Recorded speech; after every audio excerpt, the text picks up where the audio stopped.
Three Lakota Heroes by Charles Eastman.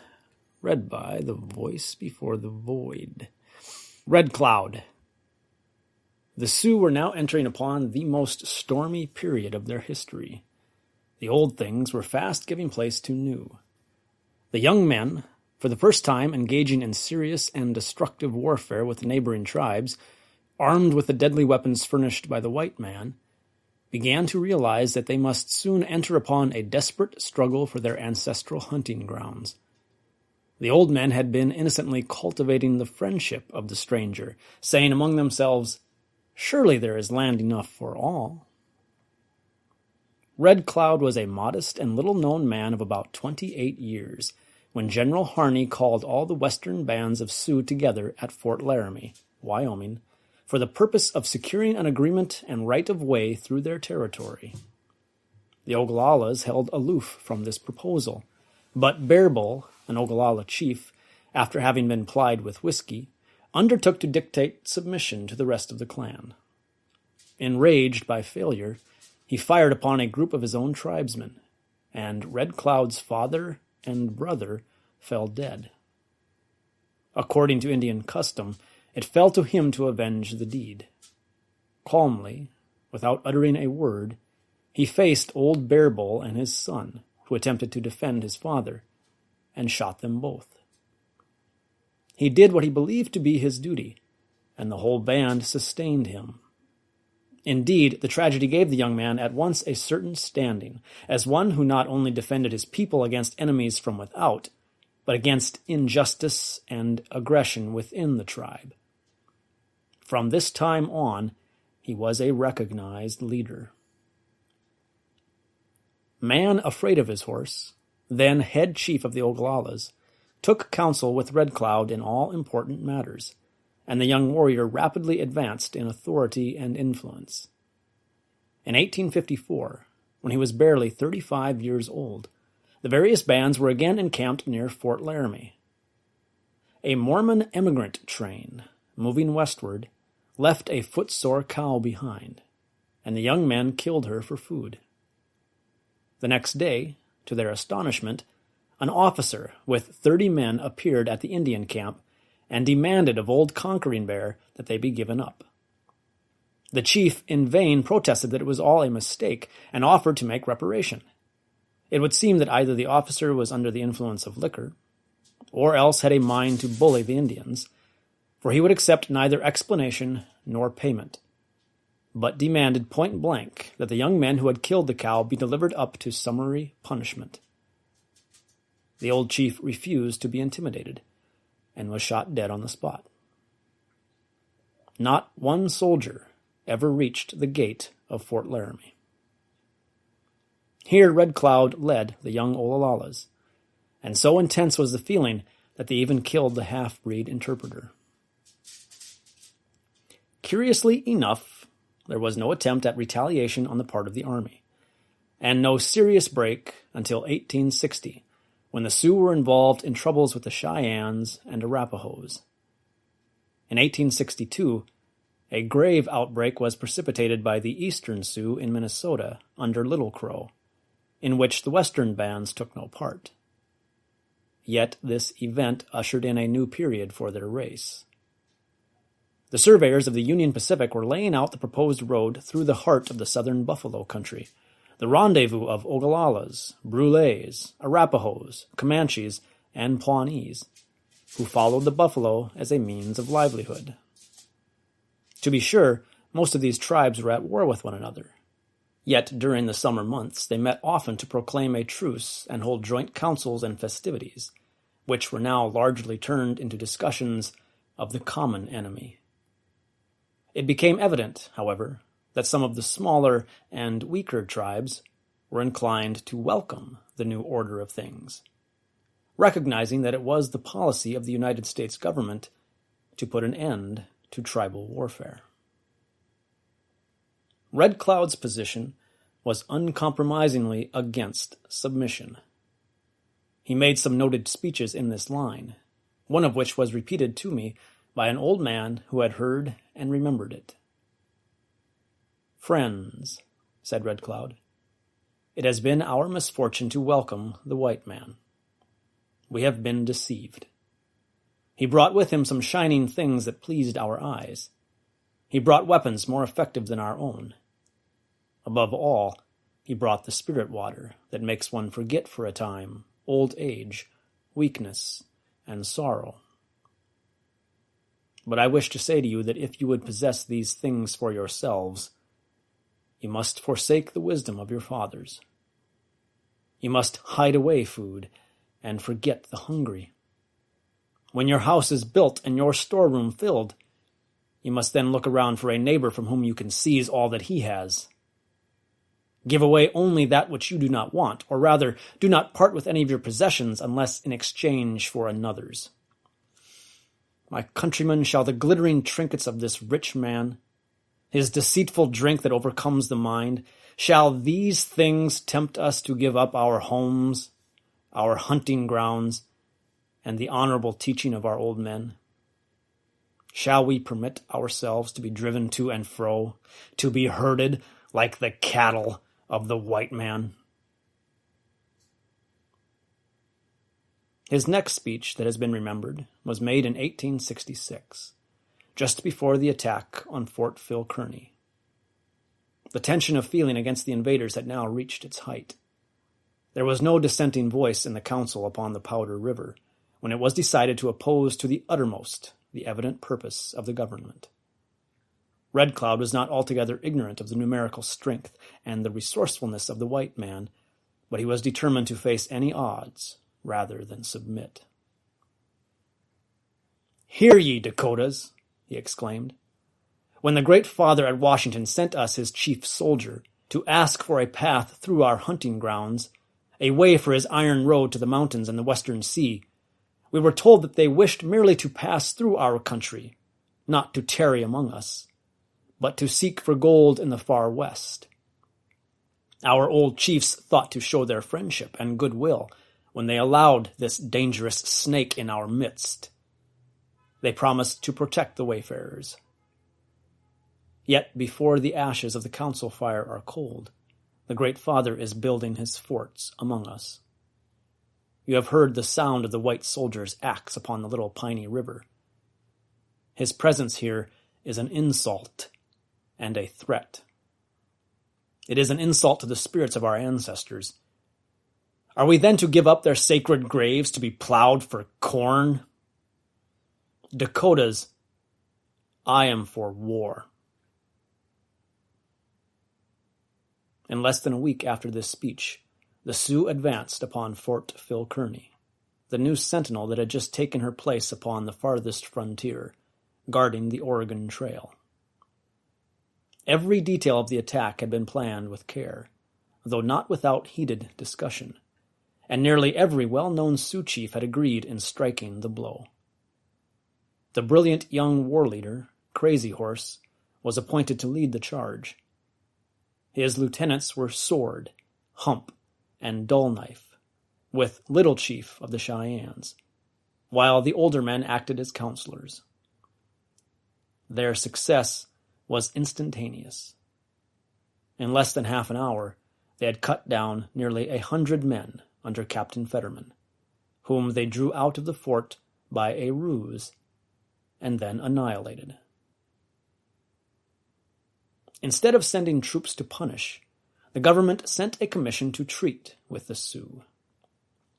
The result was the famous Treaty of 1868, which Red Cloud was the last to sign, having refused to do so until all of the forts within their territory should be vacated.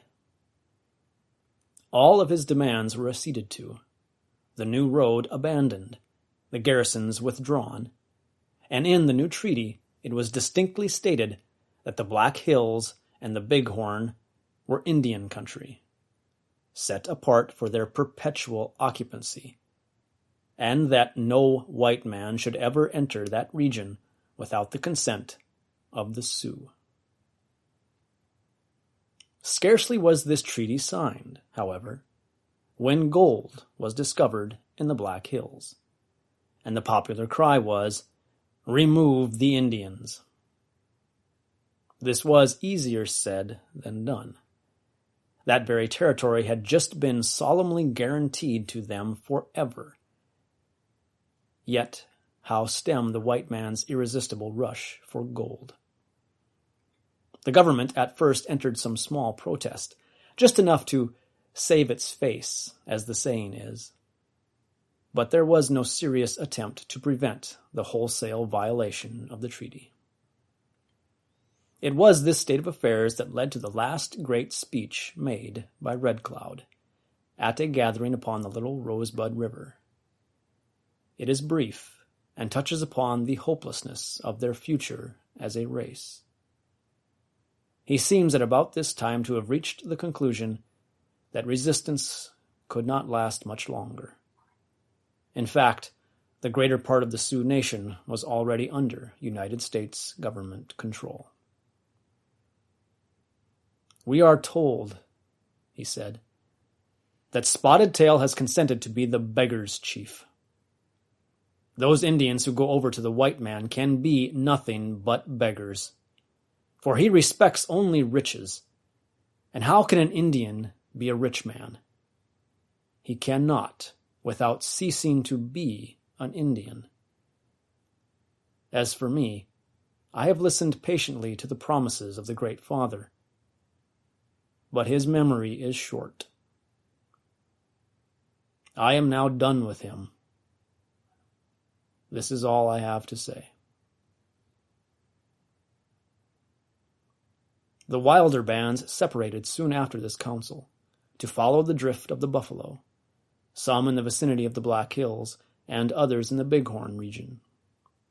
Small war parties came down from time to time upon stray travelers, who received no mercy at their hands, or made dashes upon neighboring forts. Red Cloud claimed the right to guard and hold by force, if need be, all this territory which had been conceded to his people by the Treaty of 1868. The land became a very nest of outlawry.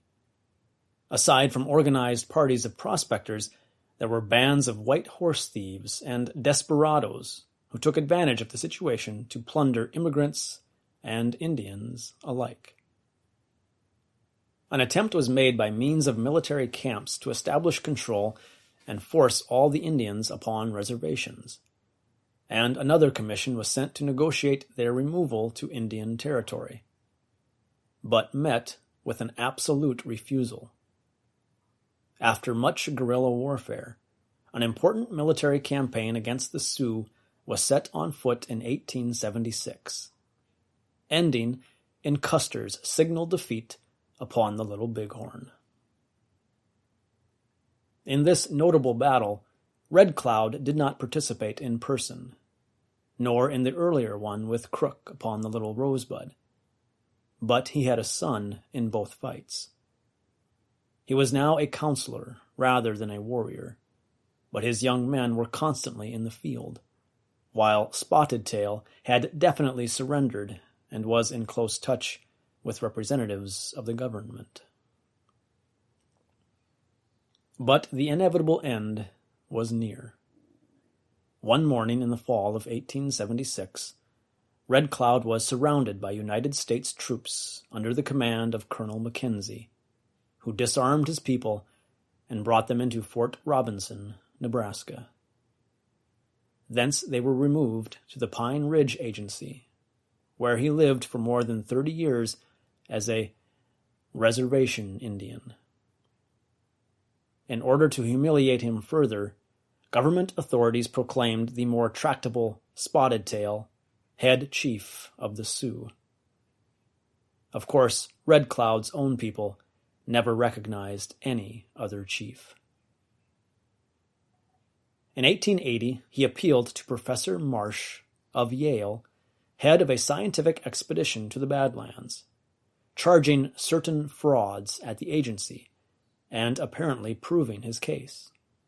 At any rate, the matter was considered worthy of official investigation.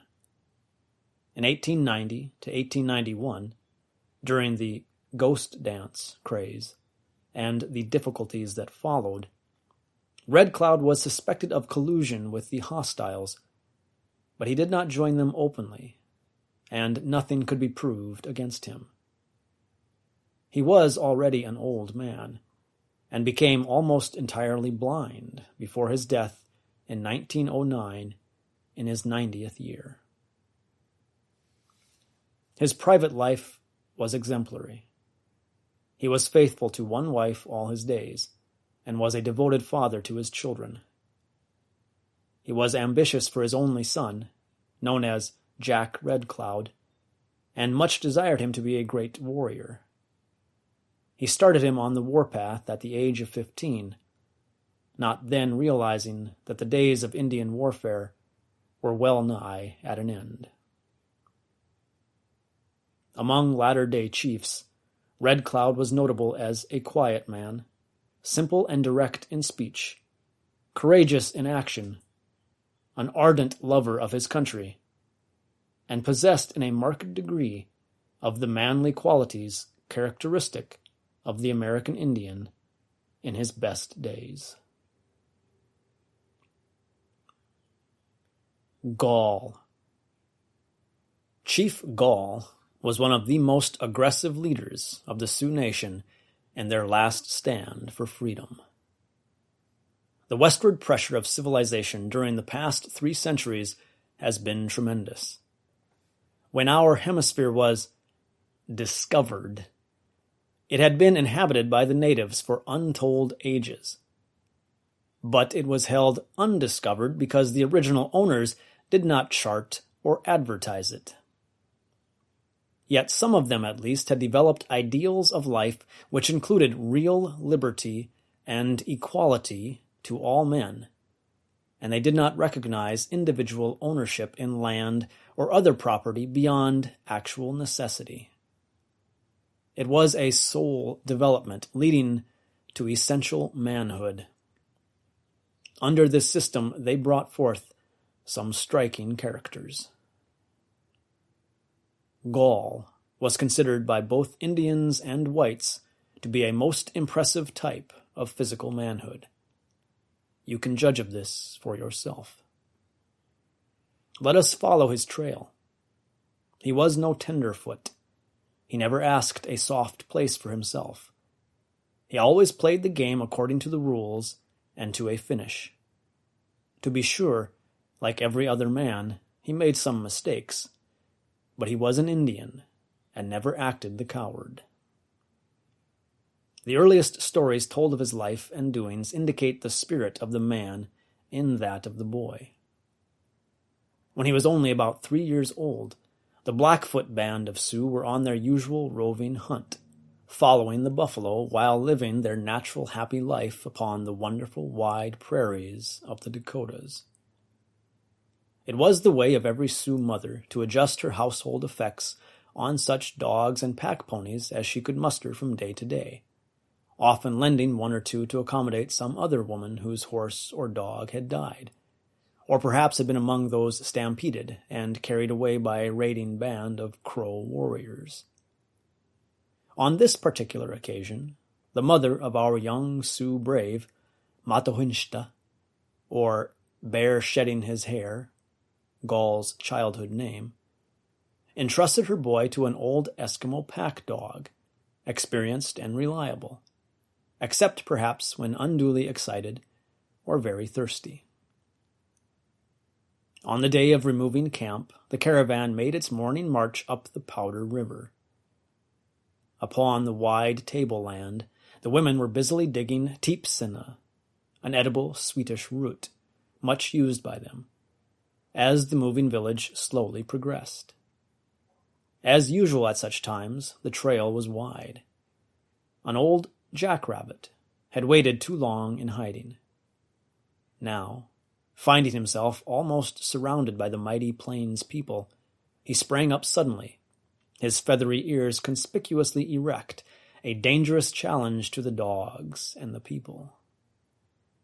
A whoop went up. Every dog accepted the challenge. Forgotten were the bundles, the kits, even the babies they were drawing or carrying. The chase was on, and the screams of the women re-echoed from the opposite cliffs of the Powder, mingled with the yelps of dogs and the neighing of horses.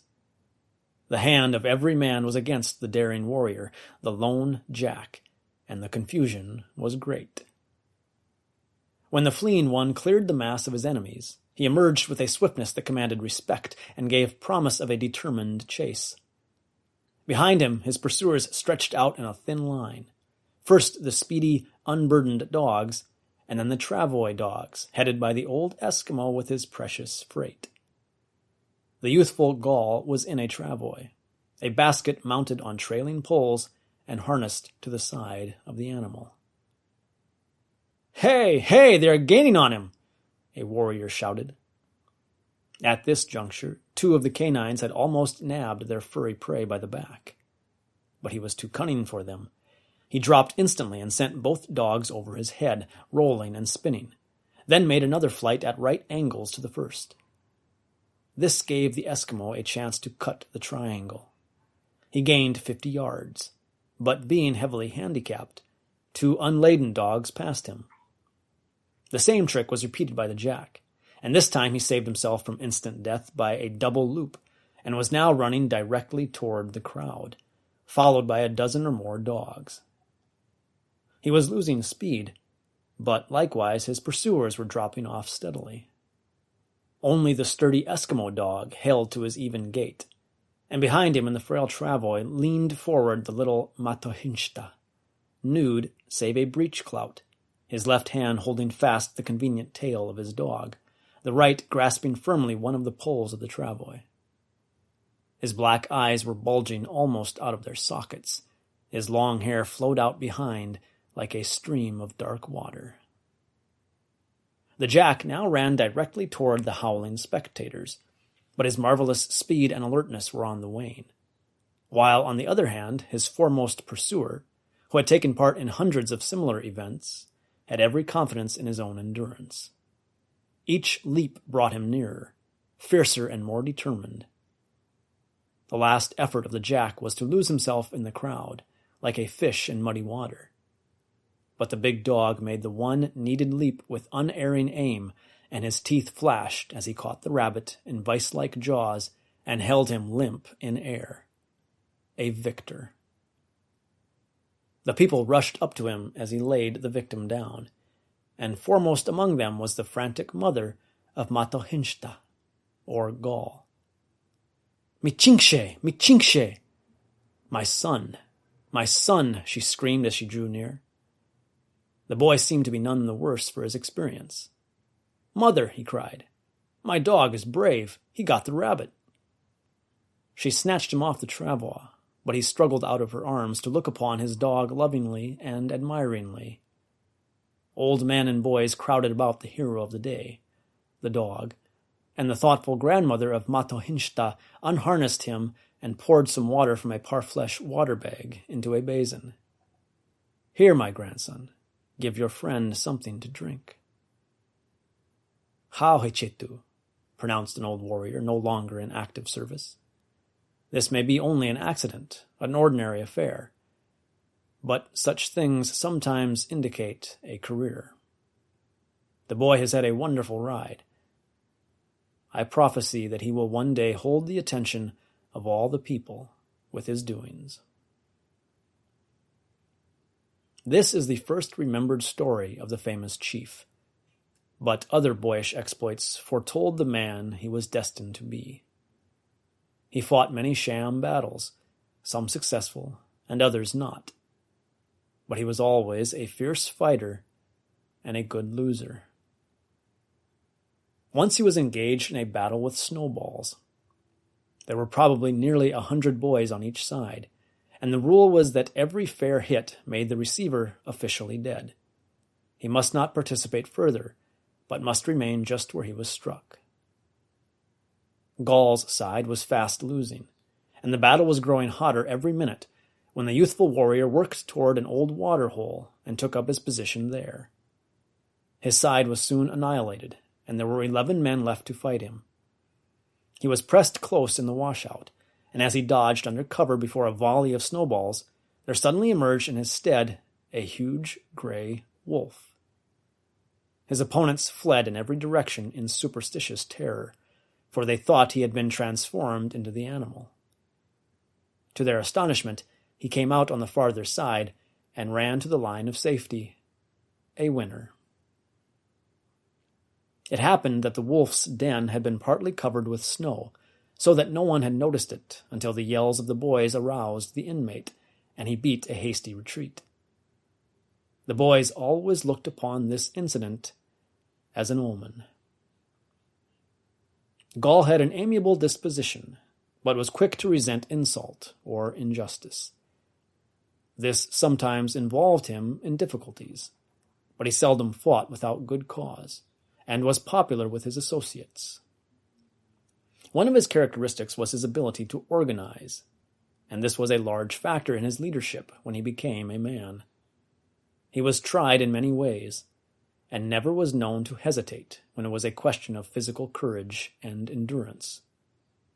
He entered the public service early in life, but not until he had proved himself competent and passed all tests.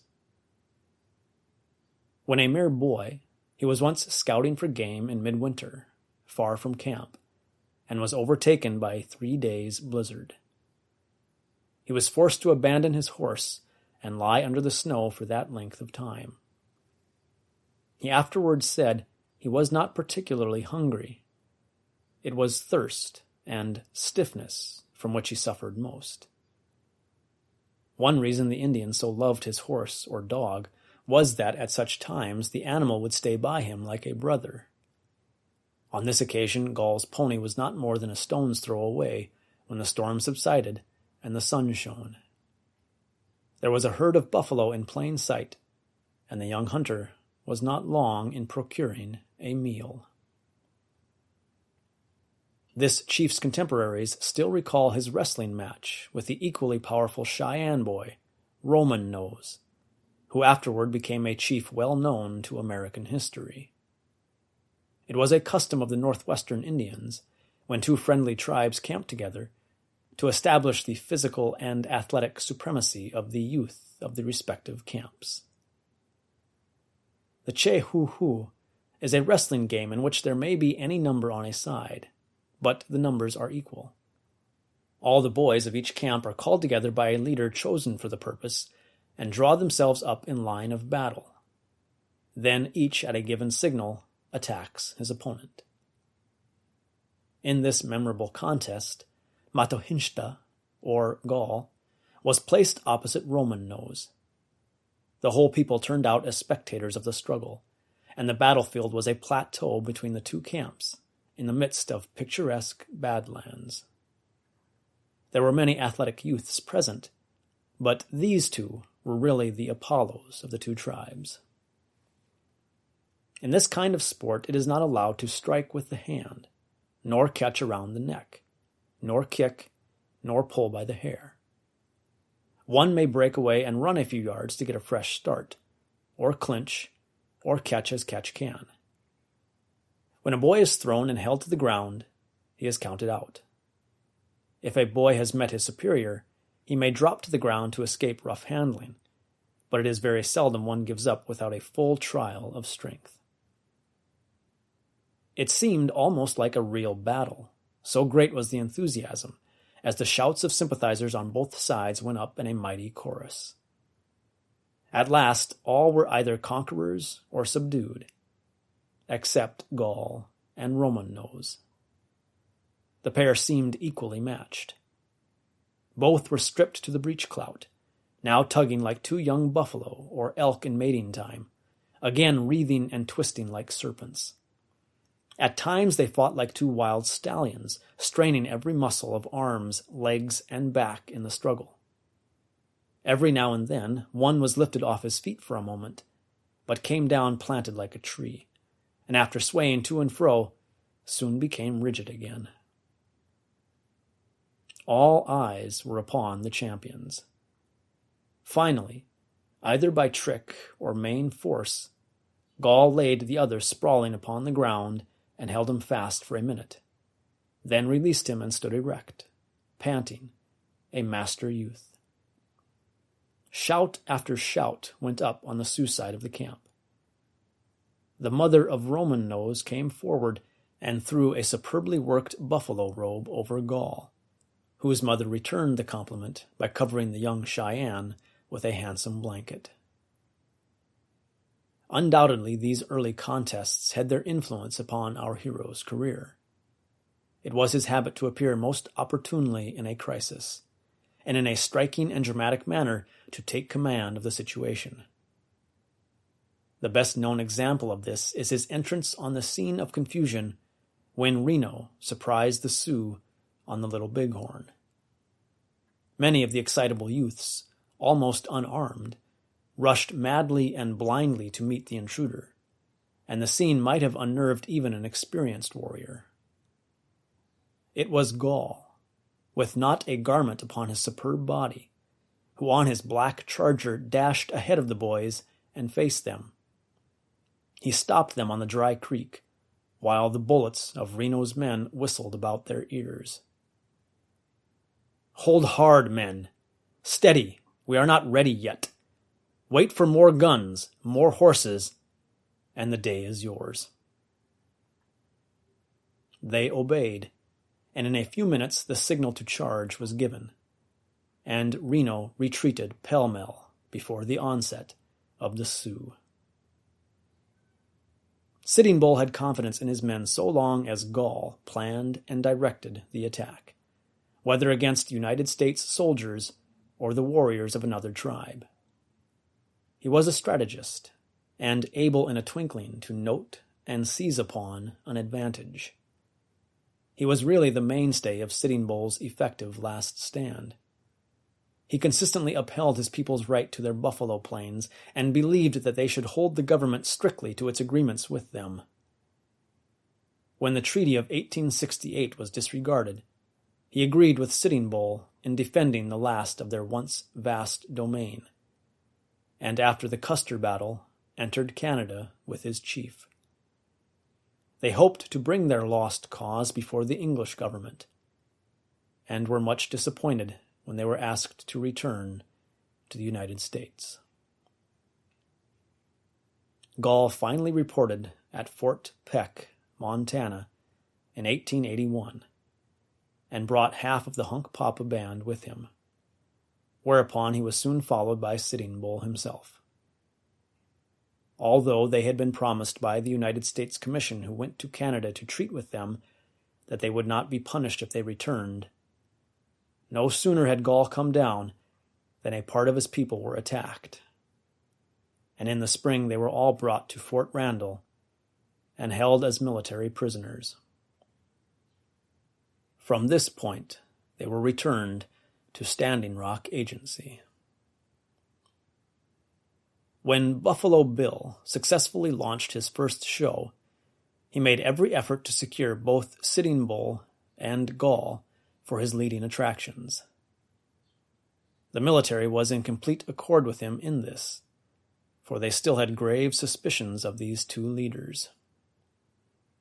While Sitting Bull reluctantly agreed, Gall haughtily said, "I am not an animal to be exhibited before the crowd," and retired to his tepee. His spirit was much worn, and he lost strength from that time on. That superb manhood dwindled, and in a few years he died. He was a real hero of a free and natural people, a type that is never to be seen again. Crazy Horse. Crazy Horse was born on the Republican River about 1845. He was killed at Fort Robinson, Nebraska, in 1877, so that he lived barely 33 years. He was an uncommonly handsome man. While not the equal of Gall in magnificence and imposing stature, he was physically perfect, an Apollo in symmetry. Furthermore, he was a true type of Indian refinement and grace. He was modest and courteous as Chief Joseph. The difference is that he was a born warrior, while Joseph was not. However, he was a gentle warrior, a true brave, who stood for the highest ideal of the Sioux. Notwithstanding all that biased historians have said of him, it is only fair to judge a man by the estimate of his own people, rather than that of his enemies. The boyhood of Crazy Horse was passed in the days when the Western Sioux saw a white man but seldom, and then it was usually a trader or a soldier. He was carefully brought up according to the tribal customs. At that period, the Sioux prided themselves on the training and development of their sons and daughters, and not a step in that development was overlooked as an excuse to bring the child before the public by giving a feast in its honor. At such times, the parents often gave so generously to the needy that they almost impoverished themselves, thus setting an example to the child of self-denial for the general good. His first step alone, the first word spoken, first game killed, the attainment of manhood or womanhood, each was the occasion of a feast and dance in his honor, at which the poor always benefited to the full extent of the parents' ability. Big-heartedness, generosity, courage, and self-denial are the qualifications of a public servant, and the average Indian was keen to follow this ideal. As everyone knows, these characteristic traits become a weakness when he enters a life founded upon commerce and gain. Under such conditions, the life of Crazy Horse began. His mother, like other mothers, tender and watchful of her boy, would never once place an obstacle in the way of his father's severe physical training. They laid the spiritual and patriotic foundations of his education in such a way that he early became conscious of the demands of public service. He was perhaps 4 or 5 years old when the band was snowed in one severe winter. They were very short of food, but his father was a tireless hunter. The buffalo, their main dependence, were not to be found, but he was out in the storm and cold every day and finally brought in 2 antelopes. The little boy got on his pet pony and rode through the camp, telling the old folks to come to his mother's teepee for meat. It turned out that neither his father nor mother had authorized him to do this. Before they knew it, old men and women were lined up before the teepee home, ready to receive the meat, in answer to his invitation. As a result, the mother had to distribute nearly all of it, keeping only enough for 2 meals. On the following day, the child asked for food. His mother told him that the old folks had taken it all, and added, "Remember, my son, they went home singing praises in your name, not my name or your father's. You must be brave. You must live up to your reputation."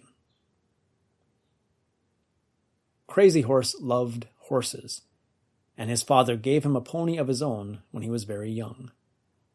He became a fine horseman and accompanied his father on buffalo hunts, holding the pack horses while the men chased the buffalo, and thus gradually learning the art. In those days, the Sioux had but few guns, and the hunting was mostly done with bow and arrows. Another story of his boyhood is that when he was about 12, he went to look for the ponies with his little brother, whom he loved much, and took a great deal of pains to teach what he had already learned. They came to some wild cherry trees full of ripe fruit, and while they were enjoying it, the brothers were startled by the growl and sudden rush of a bear. Young Crazy Horse pushed his brother up into the nearest tree, and himself sprang upon the back of one of the horses, which was frightened and ran some distance before he could control him. As soon as he could, however, he turned him about and came back, yelling and swinging his lariat over his head. The bear at first showed fight, but finally turned and ran. The old man who told me this story added that young as he was, he had some power, so that even a grizzly did not care to tackle him. At the age of 16, he joined a war party against the Gros Ventre. He was well in the front of the charge, and at once established his bravery by following closely one of the foremost Sioux warriors, by the name of Hump, drawing the enemy's fire and circling around their advance guard. Suddenly Hump's horse was shot from under him, and there was a rush of warriors to kill or capture him while down. But amidst a shower of arrows, the youth leaped from his pony, helped his friend into his own saddle, sprang up behind him, and carried him off in safety, although they were hotly pursued by the enemy. Thus he associated himself in his maiden battle with the wizard of Indian warfare, and Hump, who was then at the height of his own career, pronounced Crazy Horse the coming warrior of the Teton Sioux. At this period of his life, as was customary with the best young men, he spent much time in prayer and solitude. Just what happened in these days of his fasting in the wilderness and upon the crown of bald buttes, no one will ever know. For these things may only be known when one has lived through the battles of life to an honored old age.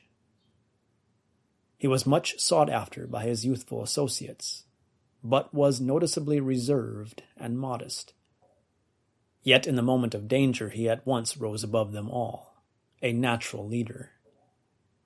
Crazy Horse was a typical Sioux brave, and from the point of view of our race, an ideal hero, living at the height of the epical progress of the American Indian, and maintaining in his own character all that was most subtle and ennobling of their spiritual life, and that has since been lost in the contact with a material civilization.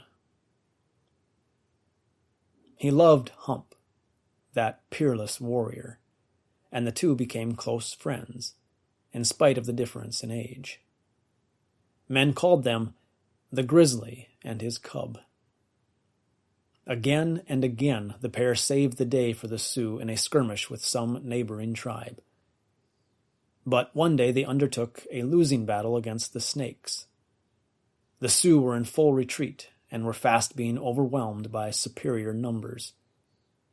The old warrior fell in a last desperate charge, but Crazy Horse and his younger brother, though dismounted, killed 2 of the enemy, and thus made good their retreat. It was observed of him that when he pursued the enemy into their stronghold, as he was wont to do, he often refrained from killing, and simply struck them with a switch, showing that he did not fear their weapons, nor care to waste his upon them. In attempting this very feat, he lost this only brother of his, who emulated him closely. A party of young warriors, led by Crazy Horse, had dashed upon a frontier post, killed one of the sentinels, stampeded the horses, and pursued the herder to the very gate of the stockade, thus drawing upon themselves the fire of the garrison. The leader escaped without a scratch, but his young brother was brought down from his horse and killed. While he was still under 20, there was a great winter buffalo hunt, and Crazy Horse came back with 10 buffaloes' tongues, which he sent to the council lodge for the councilor's feast. He had in one winter day killed 10 buffalo cows with his bow and arrows, and the unsuccessful hunters, or those who had no swift ponies, were made happy by his generosity. When the hunters returned, these came chanting songs of thanks. He knew that his father was an expert hunter and had a good horse, so Crazy Horse took no meat home, putting in practice the spirit of his early teaching. He attained his majority at the crisis of the difficulties between the United States and the Sioux. Even before that time, Crazy Horse had already proved his worth to his people in Indian warfare. He had risked his life again and again, and in some instances it was considered almost a miracle that he had saved others as well as himself. He was no orator, nor was he the son of a chief. His success and influence was purely a matter of personality.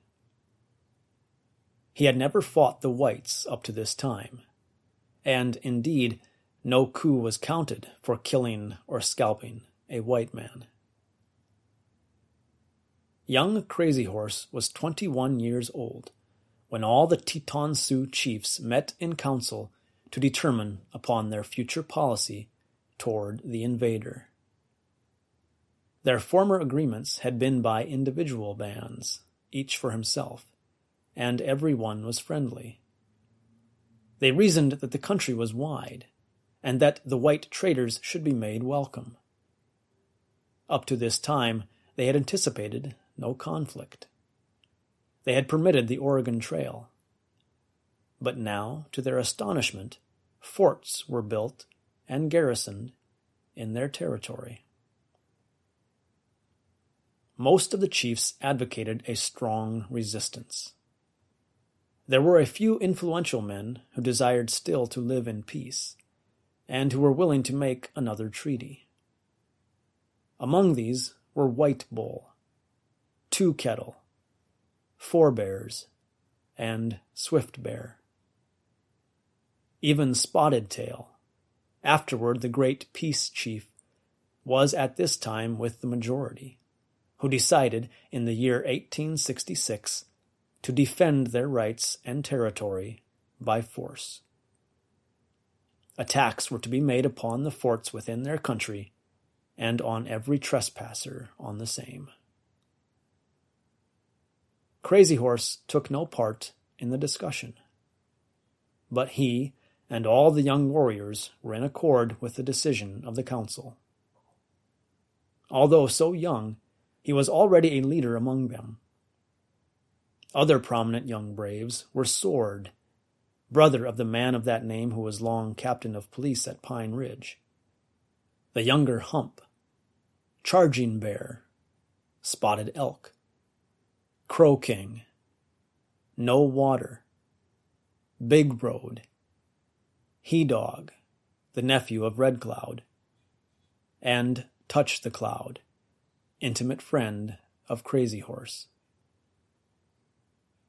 The attack on Fort Phil Kearny was the first fruits of the new policy, and here Crazy Horse was chosen to lead the attack on the woodchoppers, designed to draw the soldiers out of the fort, while an army of 600 lay in wait for them. The success of this stratagem was further enhanced by his masterful handling of his men. From this time on, a general war was inaugurated. Sitting Bull looked to him as a principal war leader, and even the Cheyenne chiefs, allies of the Sioux, practically acknowledged his leadership. Yet during the following 10 years of defensive war, he was never known to make a speech, though his teepee was the rendezvous of the young men. He was depended upon to put into action the decisions of the council, and was frequently consulted by the older chiefs. Like Osceola, he rose suddenly. Like Tecumseh, he was always impatient for battle. Like Pontiac, he fought on while his allies were suing for peace. And like Ulysses S. Grant, the silent soldier, he was a man of deeds and not of words. He won from Custer and Fetterman and Crook. He won every battle that he undertook, with the exception of 1 or 2 occasions when he was surprised in the midst of his women and children, and even then he managed to extricate himself in safety from a difficult position. Early in the year 1876, his runners brought word from Sitting Bull that all the roving bands would converge upon the Upper Tongue River in Montana for summer feasts and conferences. There was conflicting news from the reservation. It was rumored that the army would fight the Sioux to a finish. Again, it was said that another commission would be sent out to treat with them. The Indians came together early in June and formed a series of encampments stretching out from 3 to 4 miles, each band keeping separate camp. On June 17th, scouts came in and reported the advance of a large body of troops under General Crook. The council sent Crazy Horse with 700 men to meet and attack him. These were nearly all young men, many of them under 20, the flower of the hostile Sioux. They set out at night so as to steal a march upon the enemy. But within 3 or 4 miles of his camp, they came unexpectedly upon some of his Crow scouts. There was a hurried exchange of shots. The Crows fled back to Crook's camp, pursued by the Sioux.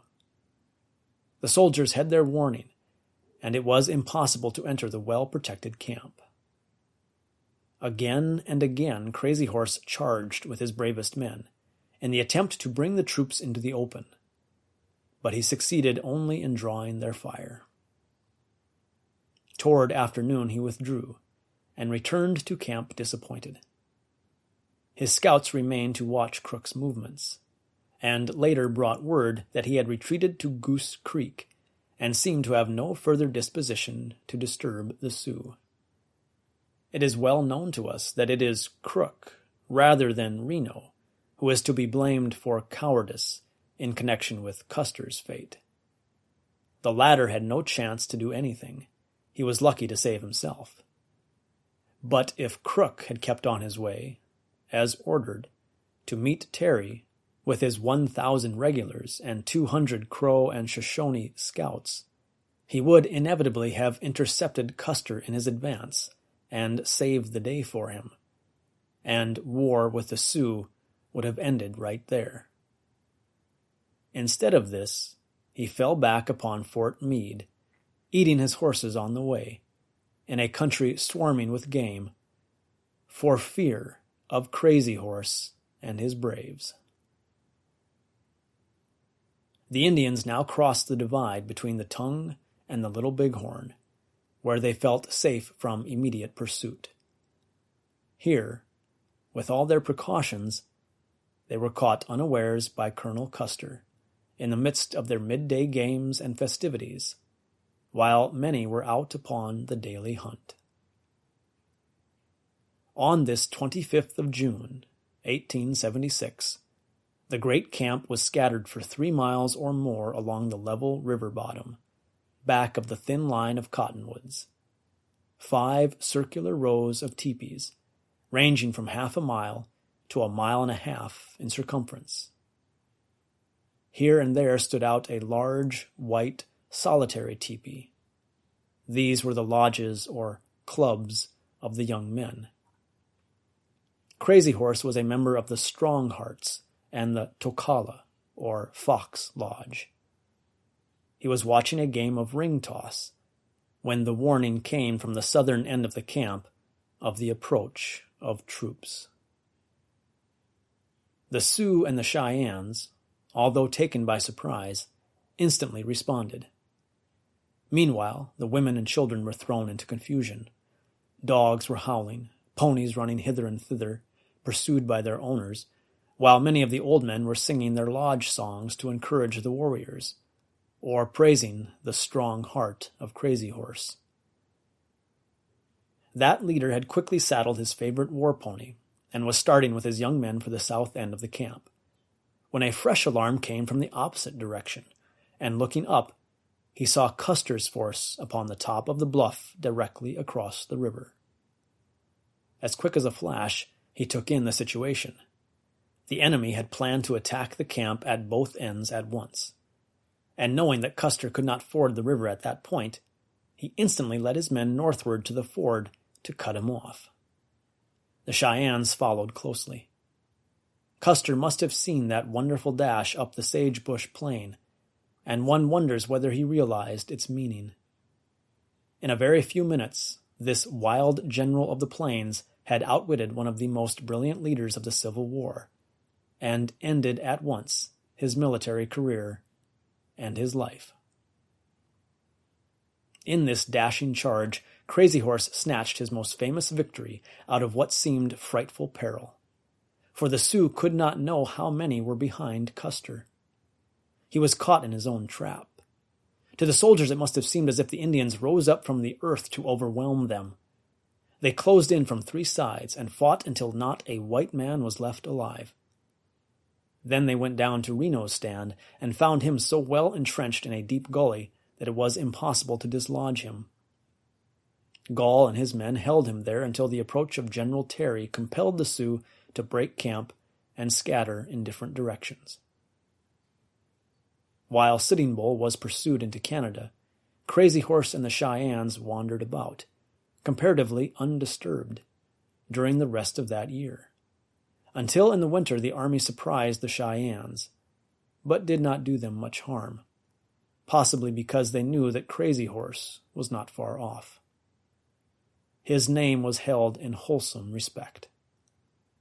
From time to time, delegations of friendly Indians were sent to him to urge him to come into the reservation, promising a full hearing and fair treatment.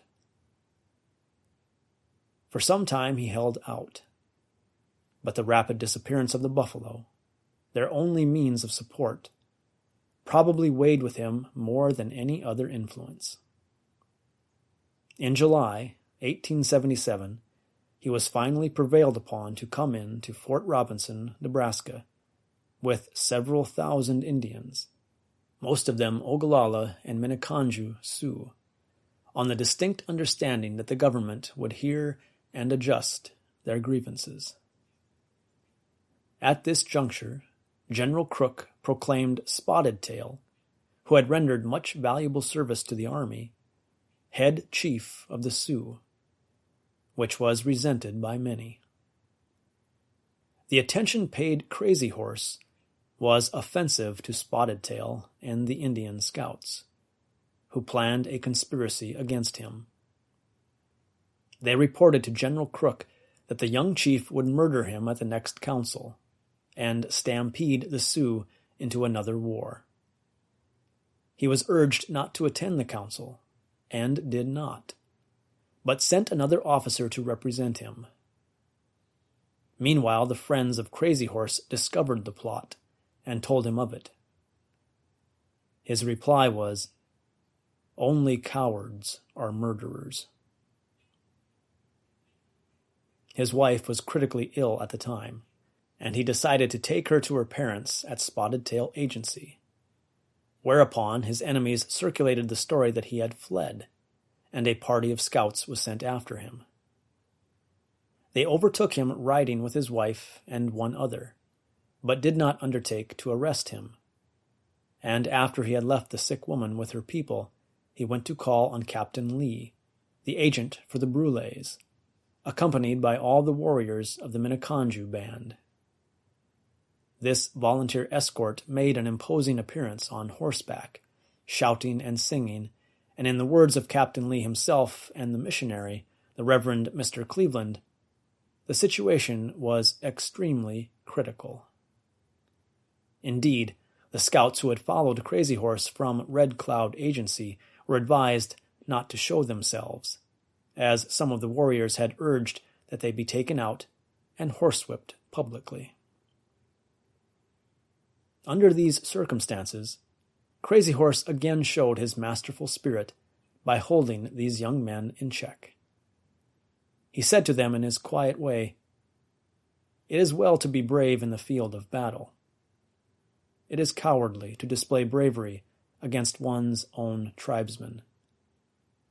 These scouts have been compelled to do what they did. They are no better than servants of the white officers. I came here on a peaceful errand."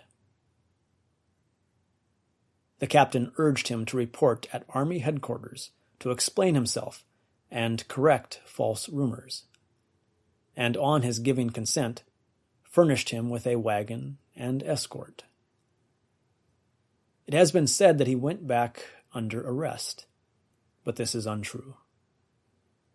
Indians have boasted that they had a hand in bringing him in, but their stories are without foundation.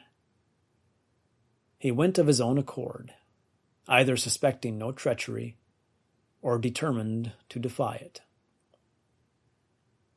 When he reached the military camp, Little Big Man walked arm in arm with him, and his cousin and friend, Touch the Cloud, was just in advance.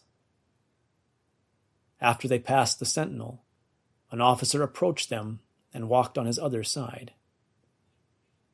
He was unarmed but for the knife which was carried for everyday use by women as well as men.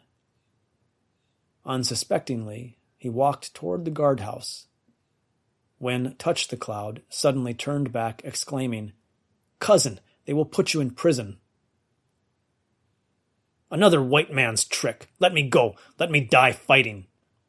cried Crazy Horse. He stopped and tried to free himself and draw his knife, but both arms were held fast by Little Big Man and the officer. While he struggled thus, a soldier thrust him through with his bayonet from behind. The wound was mortal, and he died in the course of that night, his old father singing the death song over him, and afterward carrying away the body, which they said must not be further polluted by the touch of a white man. They hid it somewhere in the Badlands, his resting place to this day. Thus died one of the ablest and truest American Indians. His life was ideal, his record clean. He was never involved in any of the numerous massacres on the trail, but was a leader in practically every open fight. Such characters as those of Crazy Horse and Chief Joseph are not easily found among so-called civilized people. The reputation of great men is apt to be shadowed by questionable motives and policies. But here are two pure patriots, as worthy of honor as any who ever breathed air in the wide spaces of our world.